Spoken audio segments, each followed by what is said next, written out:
has mandated that I remove my can traps.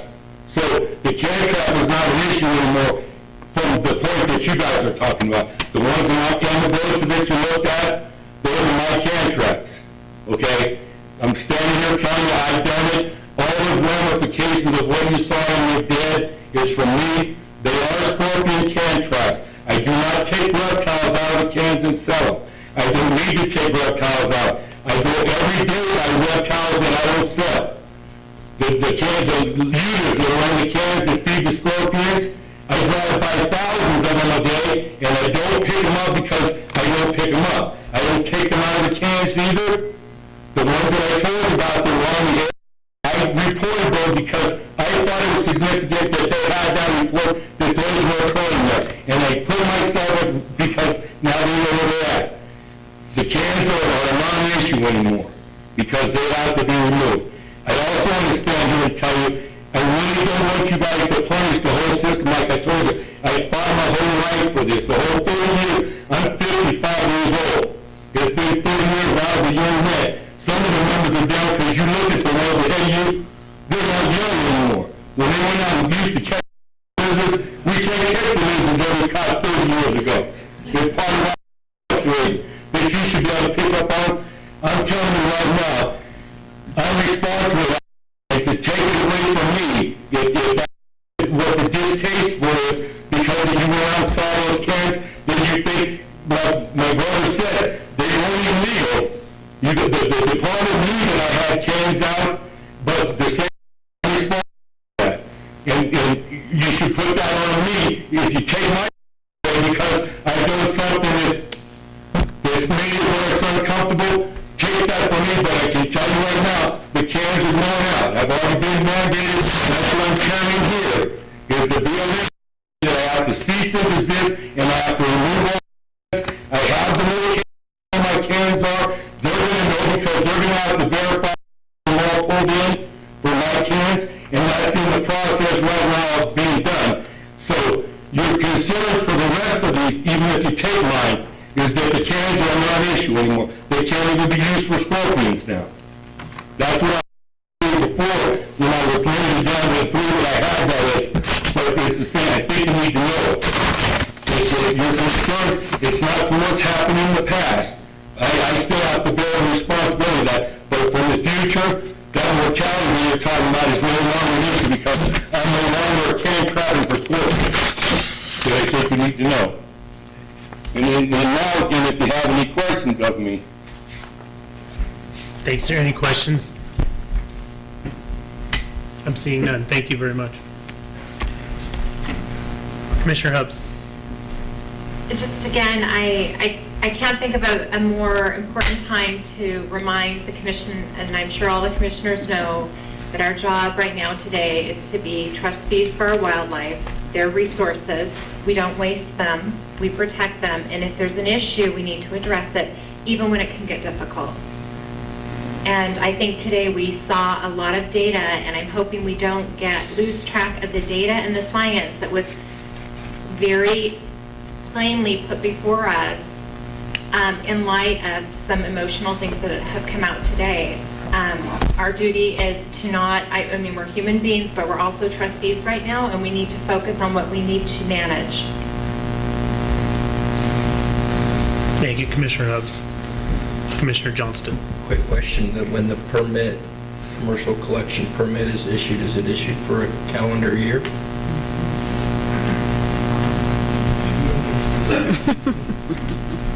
Or I guess I would ask, when do the current permits expire? They will, for the record, Jennifer Newmark, they expire in December, and they'll be reissued in January if the commission chooses that. And Deputy Attorney General Stockton, do we have an issue about taking away a valid permit now that's been issued midstream? So, yes, if you do it today, because as I understand it, the only request is to start the process of drafting some changes to the law to either limit or eliminate commercial collection. So, yeah, The action today is just to direct the department to start the process. But yes, you do have some concerns where it's a commercial license, you have some due process concerns, but the action today is just to decide a direction forward. So I don't believe that due process kicks in at this point. It's only at the point where you're actually impacting those commercial licenses. So I guess we couldn't direct the department to pull permits today or cease commercial collection today. It would be what happens come January 1, 2018. I think that would have a lot of problems. Yep.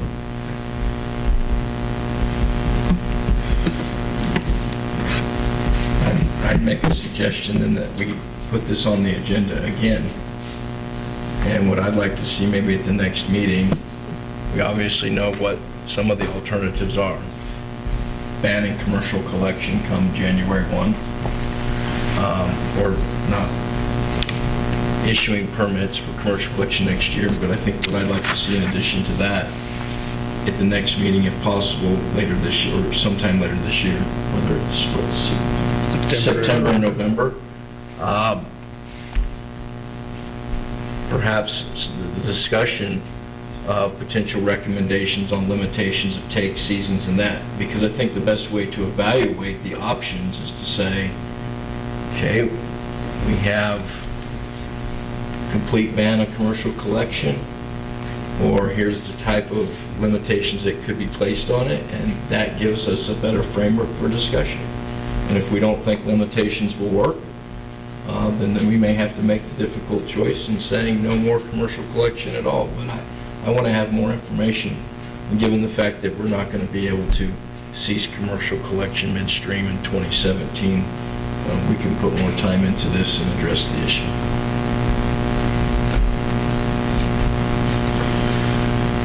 Commissioner Valentine? And in addition to that, I agree with you, Commissioner Johnston. It sounds like there's a willingness to cooperate by the permitted holders. And I would hope that they would take this opportunity to visit with the biologists and maybe look at some alternatives down the road.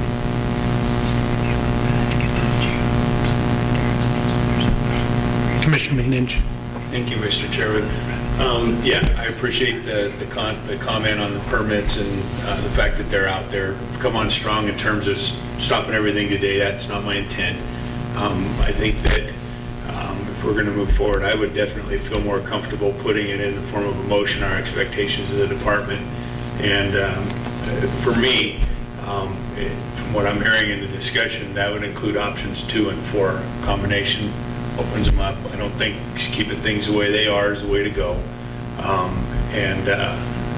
I think that for me, the permanent regulation is where my interest lies in terms of understanding that a little bit better, what that means. I'm open to hearing the other stuff, with regards to a season and impacts to the department. But if there was I'm willing to make a motion to that effect for the next meeting, and I'm willing to go there, even though I feel very strongly about, I have very strong concerns for the population. Maybe we can't do something. There is information in there that I think during the presentation, and Jen, correct me if I'm wrong, that said that we could have to do with the permits if we had strong evidence that there's negative effects to the population. I don't know. Is it what was in there part of the presentation? Prior litigation. For the record, Jennifer Newmark. And this might be a better question for either Mr. Stockton or Mr. Turnipseed, but it is, from what I understand of the statutes, it is possible to pull a permit or to cease permitting in the future. That is a commission department decision. Is that what you're asking?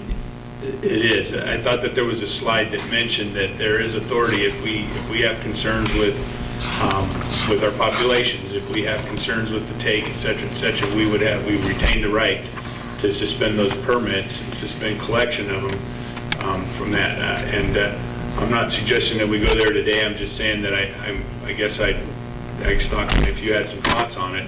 Otherwise, I'm not likely to support moving forward with annual permits if we're going to have to wait from one year to the next to take action on things.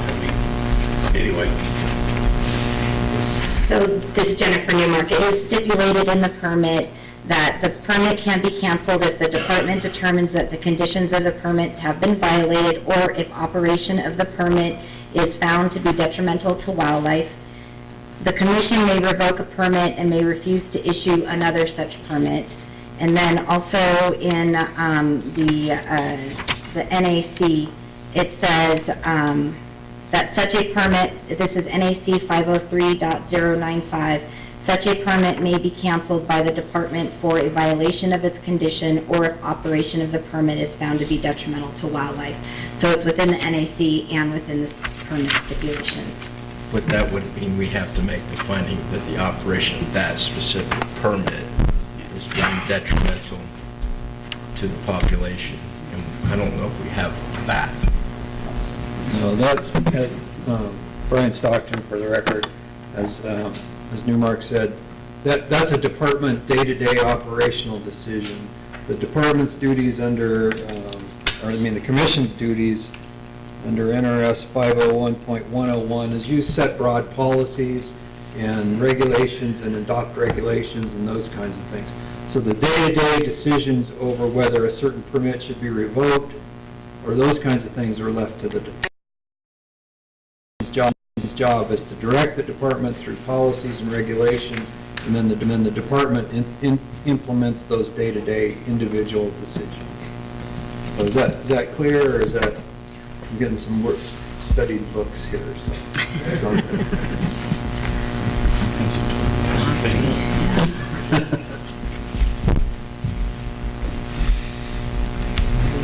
So, Mr. Chairman, with that in mind, I'd be willing to make a motion that we direct the department to bring back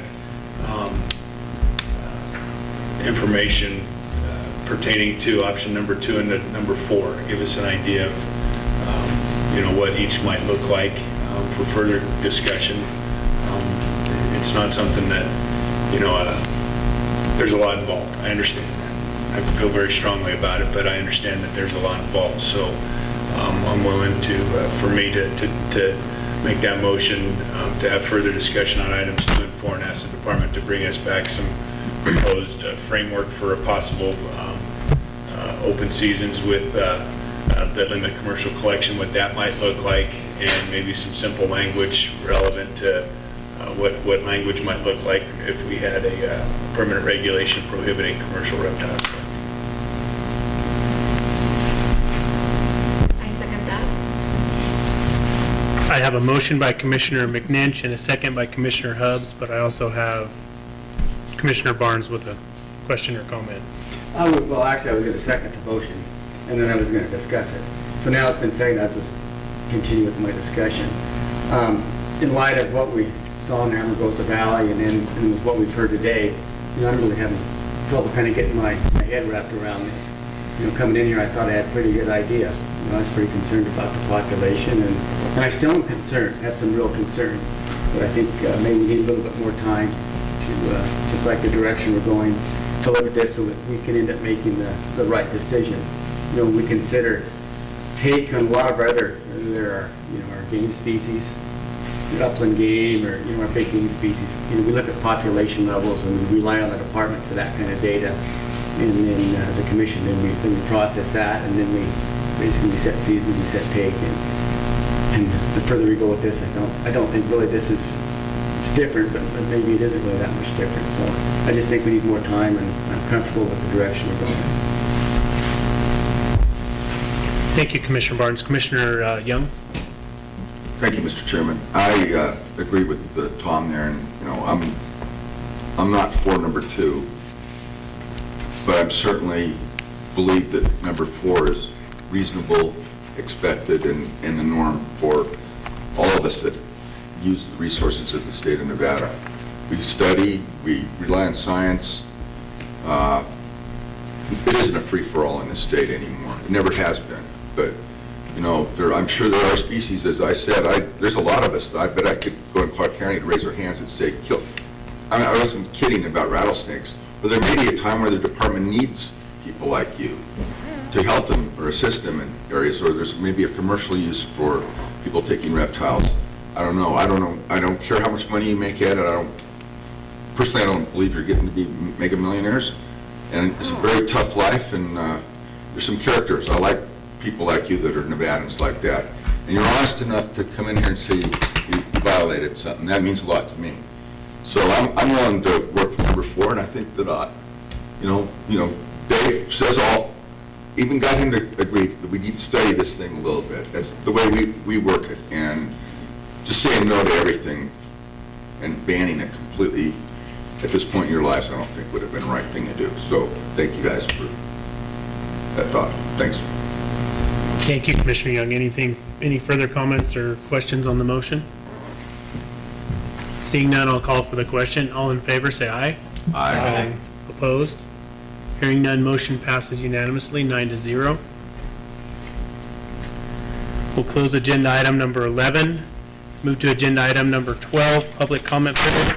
Persons wishing to speak are requested to complete a speaker's card and present it to the recording secretary. No action may be taken by the commission at this time, and any item requiring commission action may be scheduled on a future commission agenda. Come on up, Dr. Lynn.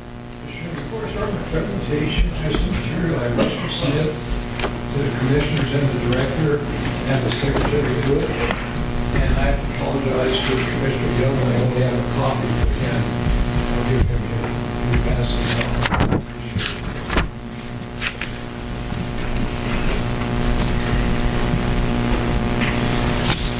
Mr. Chairman, members of the commission, my name is Gerald Land and I represent Nevada Hunters Association. Recently, I wrote an article in Really Crazy magazine about what happened after you discontinued a mule deer predation project in northern Washoe County in Hunt Unit 014. This article has been read by over 5,800 interested people. I request my written comments along with this article be included in all the distributed minutes of this meeting in accordance with Nevada's open meeting law. In 2004, the Nevada Board of Wildlife Commissioners approved a predator project in the Granite Mountains of Washoe County, Unit 014, which is one of the smallest deer management areas in the state. The goal of the project was simple: keep more deer on the mountain and therefore increase hunting opportunities for sportsmen. That is, increase the tag numbers.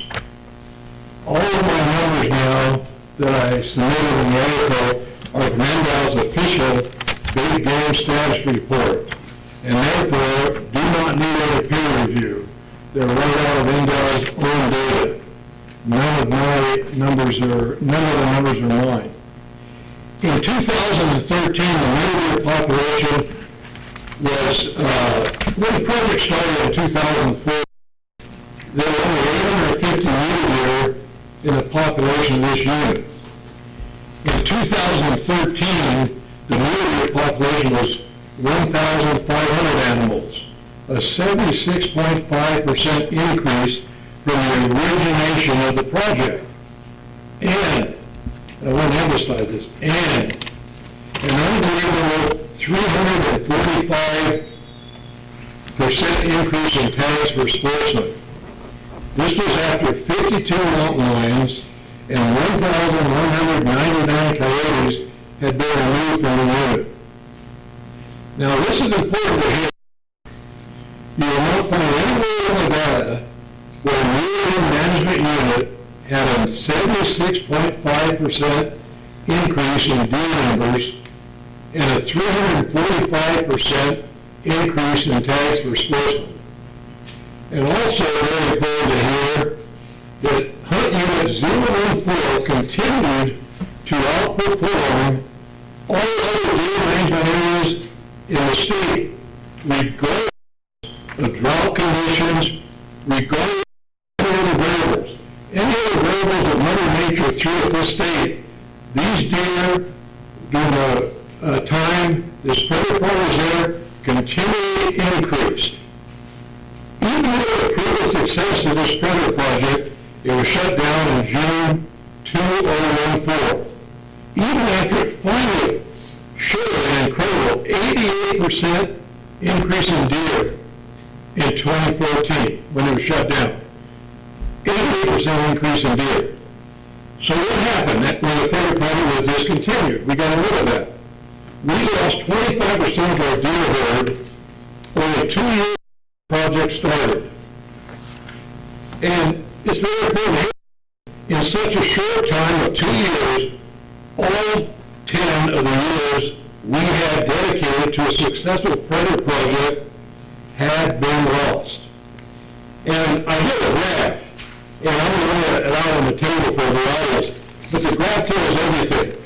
The deer numbers, it's in the article, the deer numbers continue to go up every year the project was in effect, and as soon as it was ended, it went down, the deer number went down. So this tells everything.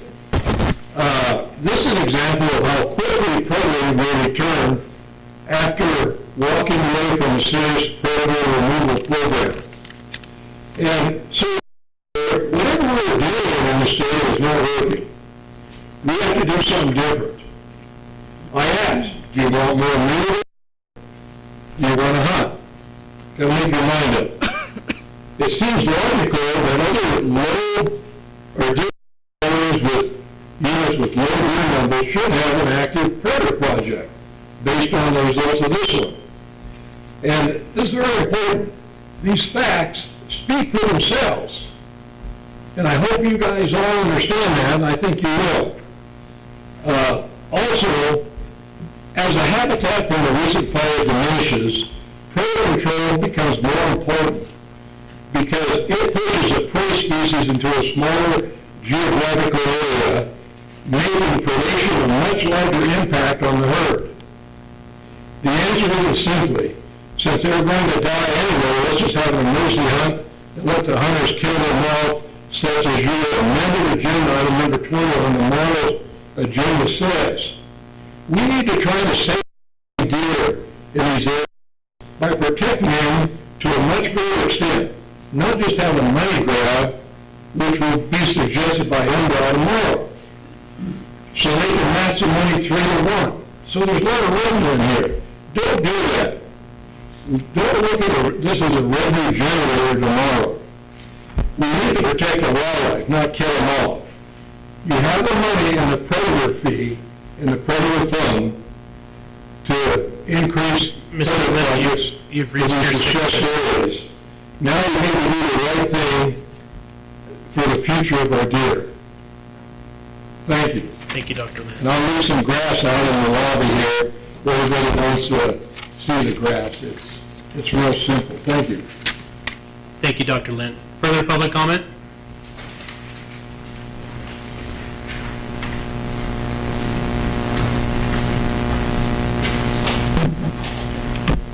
Good afternoon. As I mentioned, my name is Paul Dixon, and I've been asked to speak on behalf of a new group that's being formed called Sportsmen for Access Rights, or SAR. This group was established to deal with sportsmen's access rights to public lands within ranches receiving incentive or compensation tags. The issue was raised at NDOW in 2015 by Ken Wellington. Over the course of 2 years, NDOW revised some of the 2017 landowner agreements to allow access. The SAR thanks NDOW for their efforts to date. The SAR founders feel there are still numerous issues to be addressed in the incentive program for elk. The SAR founders decided not to try to resolve these issues with the petition process because we're not looking for an NAC or NRS change. They just want NDOW to follow the statutes written. The remaining concerns are the formula used to calculate the number of tags for each incentive tag holder appears to be inconsistently applied because of the way the information is fed to the formula, and not so much the formula having a problem. There's no process in place for sportsmen to file a complaint and have the complaint investigated unbiased where the issues occur involving NDOW. Ranchers have an arbitration process. There's been a concern raised that when you ask NDOW to investigate a concern you have with their implementation of a program, the founders of SAR felt that that was something that was a bit, they had issues with that. There's a need to notify sportsmen when sportsmen's access restrictions have been placed on cooperating agreements. Establish a commission accountability and review process when adding restrictions or adding language to cooperative agreements, and that there be consistency throughout the state with all participants of this program. Because the department did not notify 2017 elk tag holders in 061 and 071 of a 2-week notification requirement to gain access to the Allison Ranch, the SAR sent a letter with every elk tag holder in 061 and 071 to Allison Ranching, registering all the tag holders as required in the agreement for the 2-week notice. In addition, informational signage will be placed at the entrance of Gold Creek Road, letting sportsmen know that they were already registered with the ranch. The signage will inform the sportsmen of future requirements of the agreement, and a copy of the agreement will be posted with this signage. Thank you from the management of the SAR. Thank you. Thank you, Mr. Dixon. Next public comment?